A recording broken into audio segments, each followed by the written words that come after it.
Dear learners, I welcome you all to this online teaching session.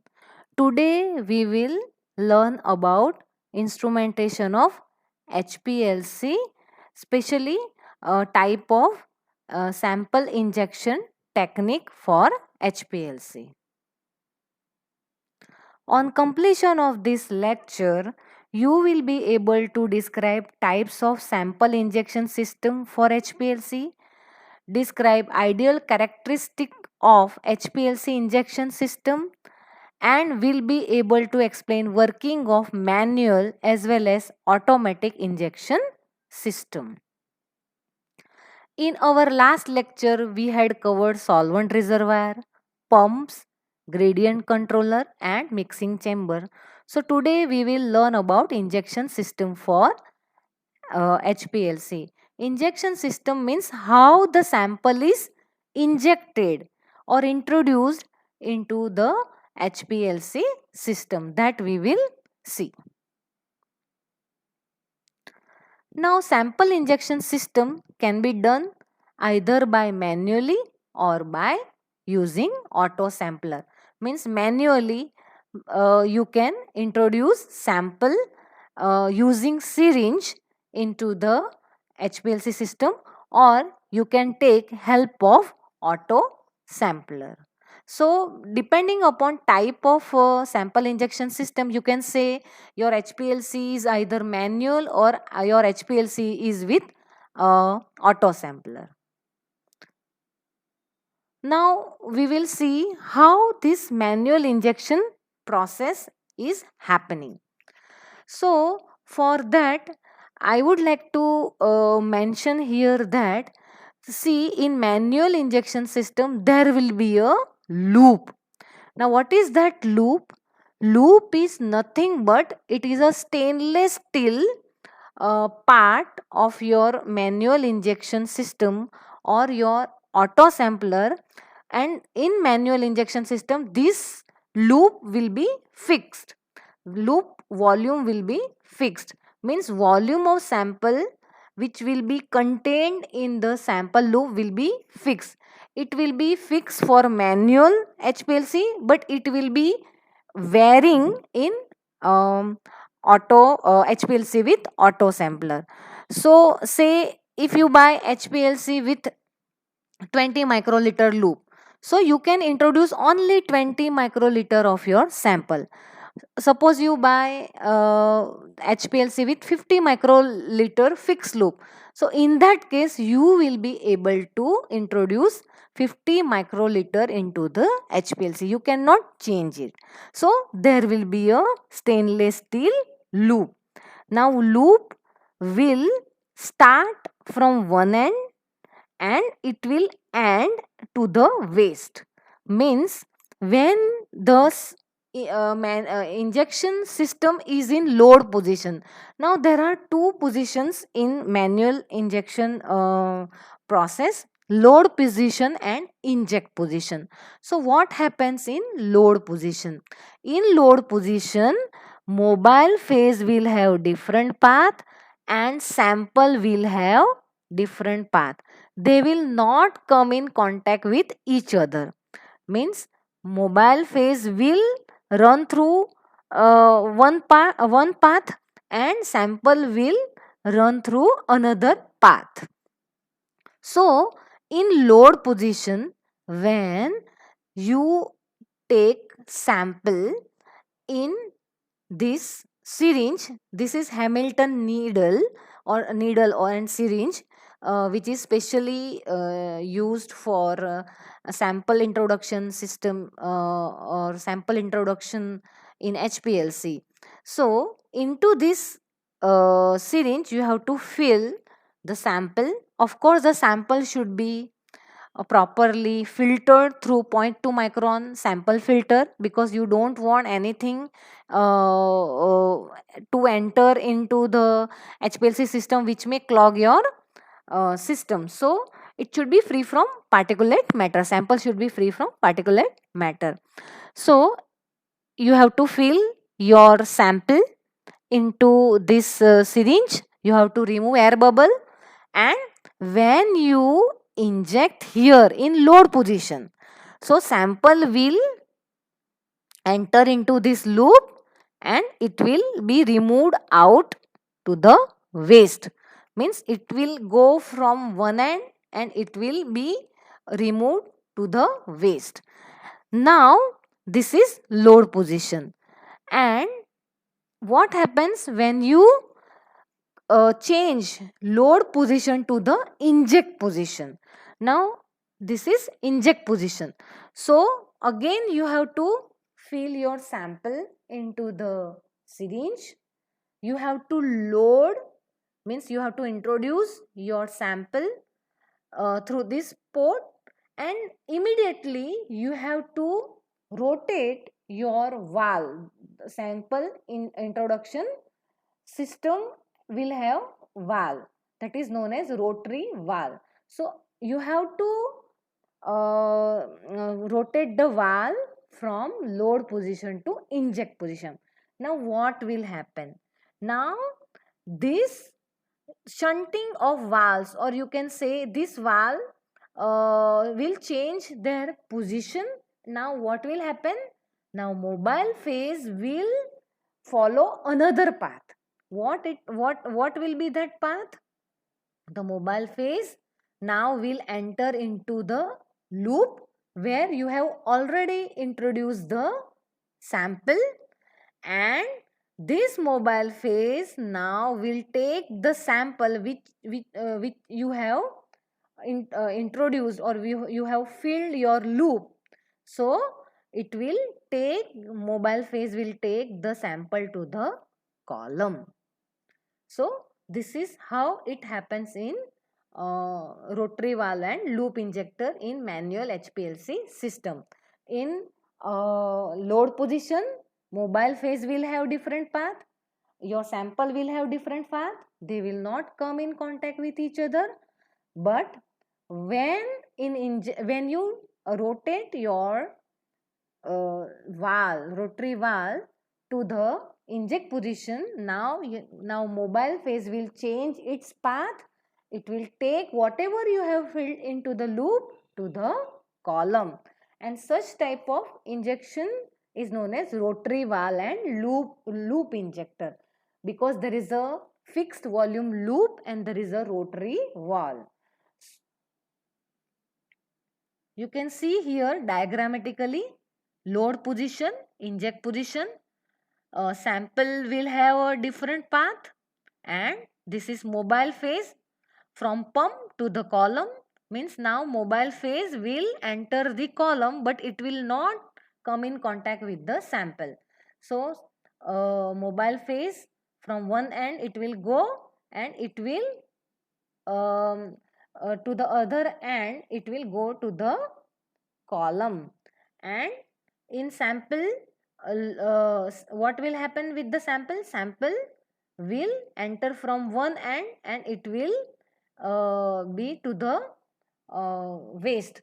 Now why we need to introduce the sample to the waste? Means why that process has to be done?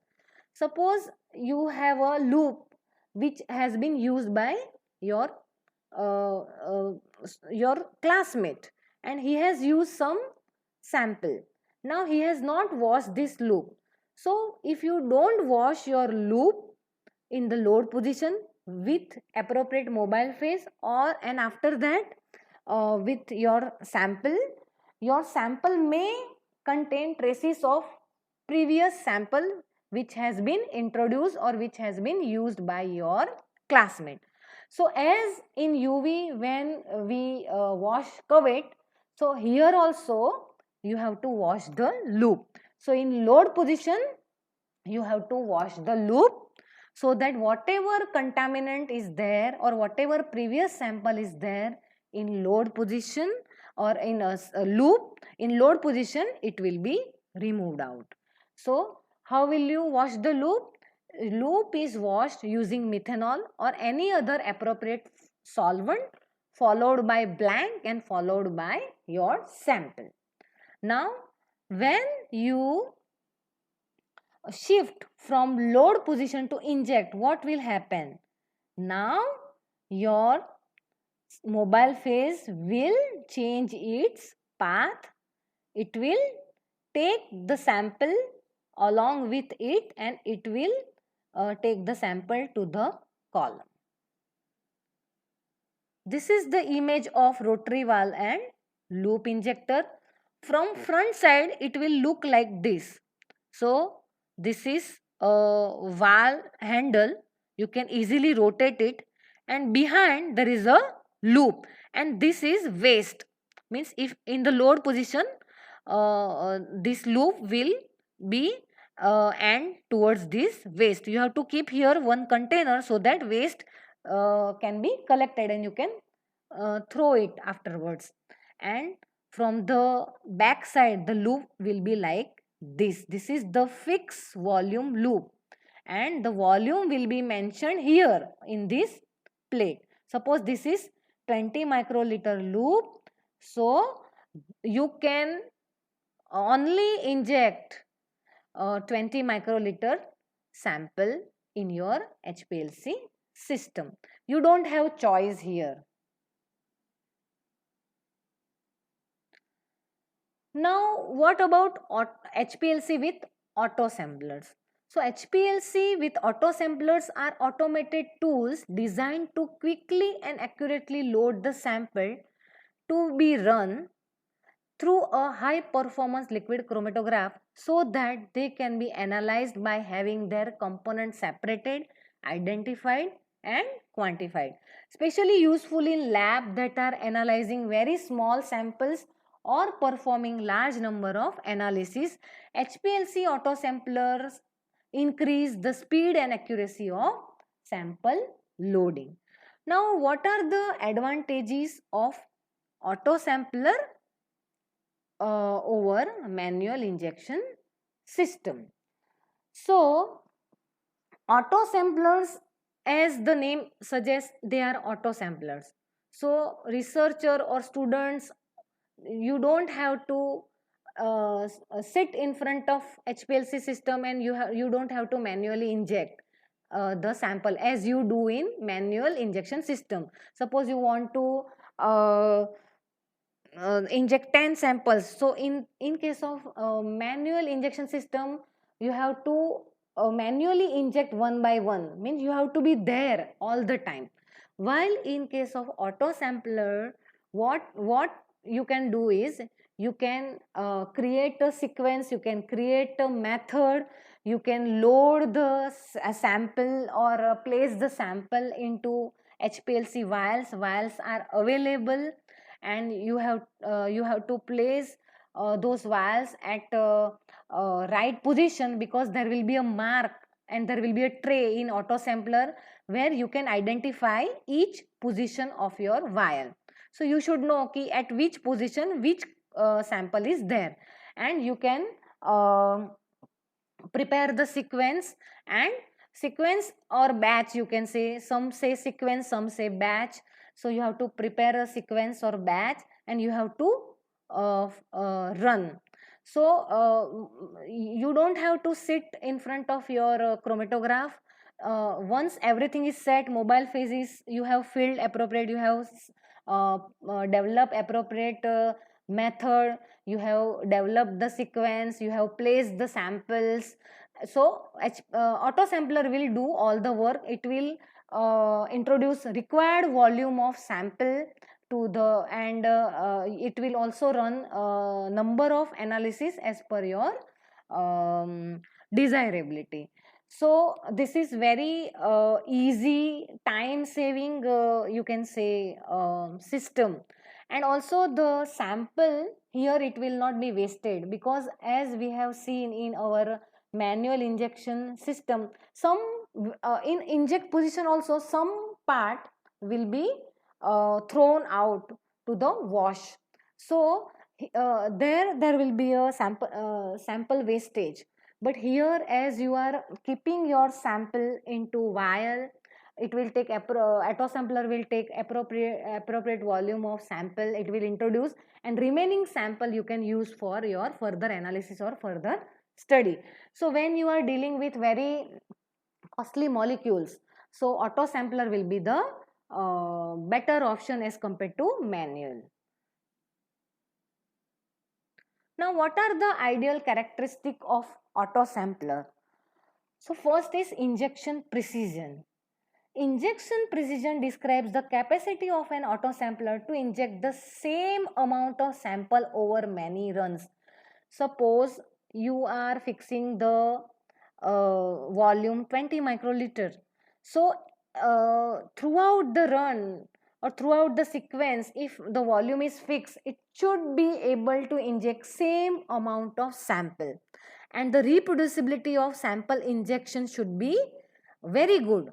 So injection precision, you can say, it should be very high. So percentage RSD means variability should be less than 0.15%.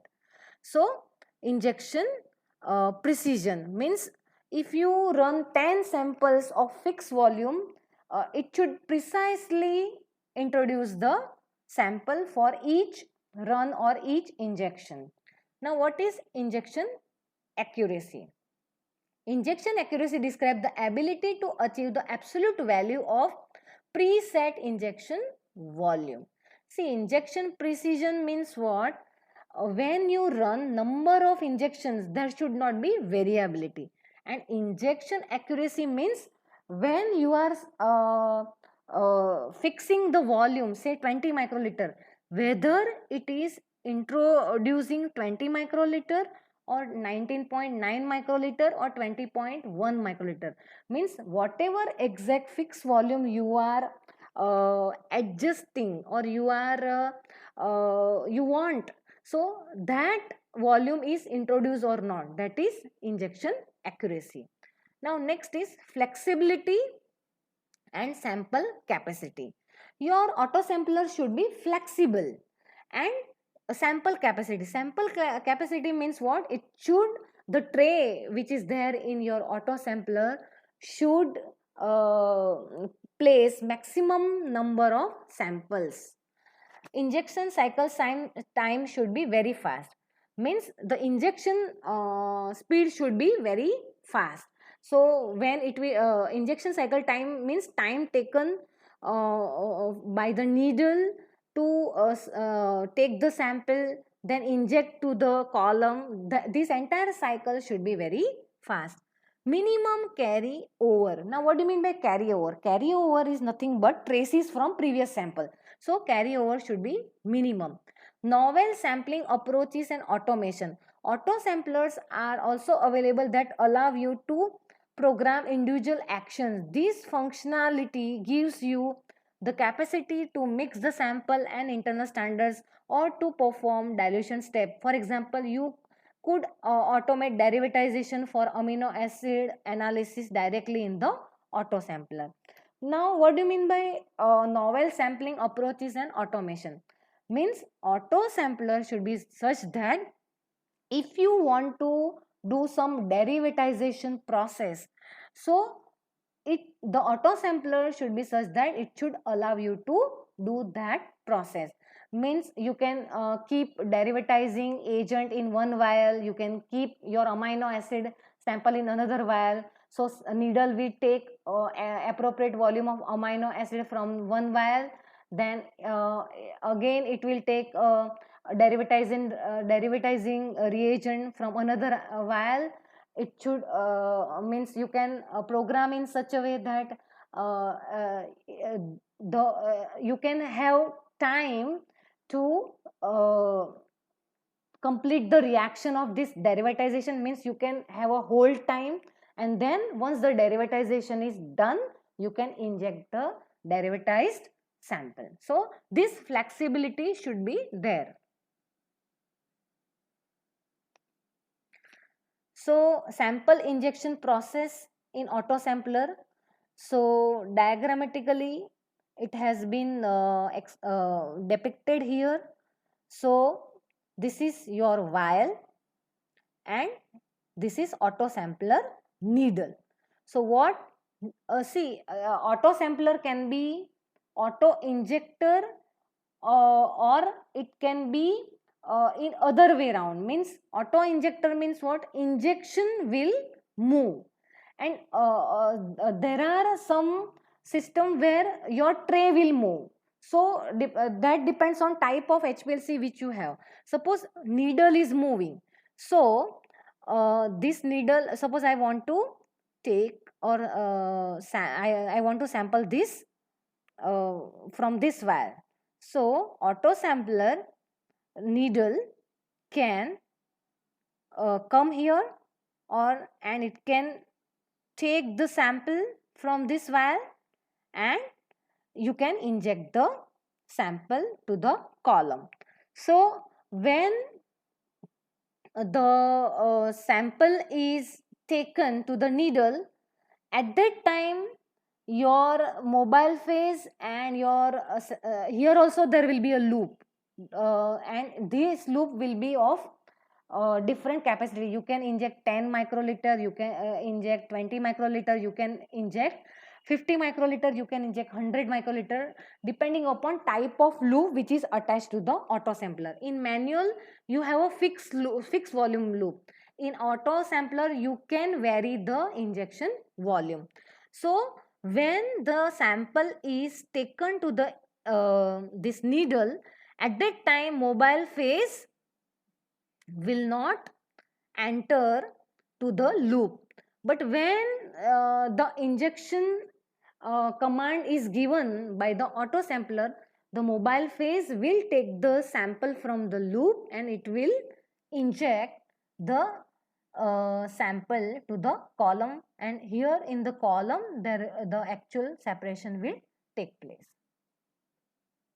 This is the image of your tray where you can keep the samples. So there are different size and shapes of tray are available depending upon type of HPLC you have, and these are the vials. Into this you have to hold, or you have to place the sample, and sample should be filtered before placing into these vials, and these vials are readily available in the market, and it is available with the HPLC system. So this is all about sample introduction system by manual HPLC, or in the manual HPLC, and using auto sampler. Thank you for patiently listening. Have a good day.